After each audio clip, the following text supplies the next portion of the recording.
I wanted to become a therapist because I love learning about the human mind and the human experience. I think that life is really beautiful and it's also incredibly difficult. No person is unaffected by hardship, and yet so many of us can feel so lonely as we experience them. And as I entered the field, I began to witness stories of resilience. People who entered the fires of life, such as grief, body image, anxiety, and depression or trauma. And through counseling, we saw not only healing, but also growth.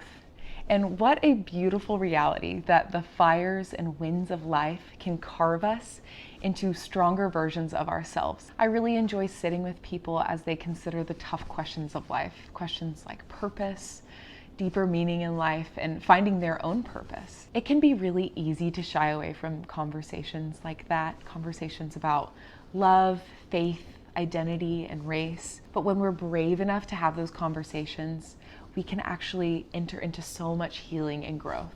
A common perception about counseling is that it's only for women, and I have really enjoyed kind of breaking that barrier and having those conversations with guys who are willing to be brave enough to enter into this space, talk about what they're feeling and what they're experiencing.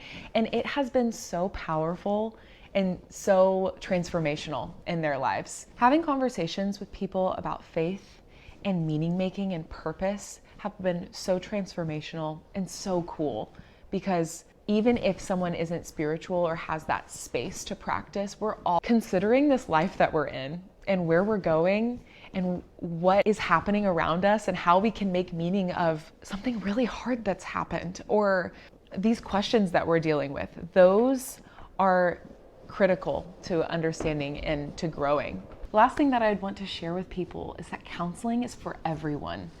It can be an incredibly vulnerable endeavor, but I believe it to be one of the most powerful spaces. Every individual is unique and has a story and deserves a space like you would receive in counseling to endeavor on the journey to know thyself. If you're considering counseling, in my own personal experience, I have seen even just the smallest changes have led to massive growth in my own life. And I would encourage you to find a therapist that you feel like is a good fit, call them, and start that journey toward healing and growth. You are worth it. I would love and be honored to be a part of that journey with you. I'm Mariah Kelty, and I'm a mental health therapist at Optimum Joy Clinical Counseling.